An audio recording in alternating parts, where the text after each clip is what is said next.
সবচেয়ে বেশি মহব্বত করেন তার সবচেয়ে বড় নিদর্শন কি জানেন? আমাদের কাছে আল্লাহ রাব্বুল আলামিন আল কোরআনের মতো কিতাব নাজিল করেছেন, আর আমাদেরকে আল্লাহ পাক নবী মুহাম্মদ সাল্লাল্লাহু আলাইহি ওয়াসাল্লামের উম্মত বানিয়েছেন। আল্লাহ পাক যে নবী মুহাম্মদ সাল্লাল্লাহু আলাইহি ওয়াসাল্লামকে এই দুনিয়াতে পাঠিয়েছেন না, এটাই সবচেয়ে বড় মহব্বত, সবচেয়ে বড় রহমত।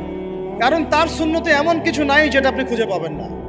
আর তিনি আমাদেরকে যে মহব্বত করতেন, মুহাম্মদ সাল্লাল্লাহু আলাইহি ওয়াসাল্লাম আমাদেরকে যে মহব্বত করতেন, তিনি আমাদেরকে বলতেন যে আমরা তার ভাই।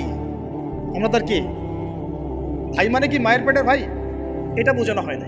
একটা হাদিসে তিনি বলেছেন আমি তো পিতৃতুল্য। তার মানে কি সত্যি সত্যি বাবা সন্তানের সম্পর্ক? রুহানি পিতা।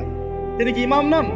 তিনি ইমাম, তিনি নেতা, তিনি আমাদের শিক্ষক, তিনি নবী।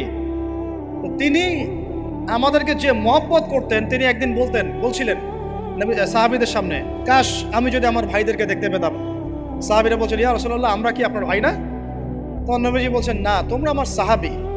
আমার ভাই তারা যারা আমাকে না দেখেই আমার প্রতি ঈমান নিয়ে আসবে। প্রত্যেক নবীকে আল্লাহ পাক একটা দোয়া করার চান্স দিয়েছে। কয়টা ভাই? এমন একটা দোয়া যেটা করলে আল্লাহ পাক কবুল করবেনই করবেন। করলে আল্লাহ পাক কি করবেন? অবশ্যই কবুল করবেন। নবী সাল্লাল্লাহু আলাইহি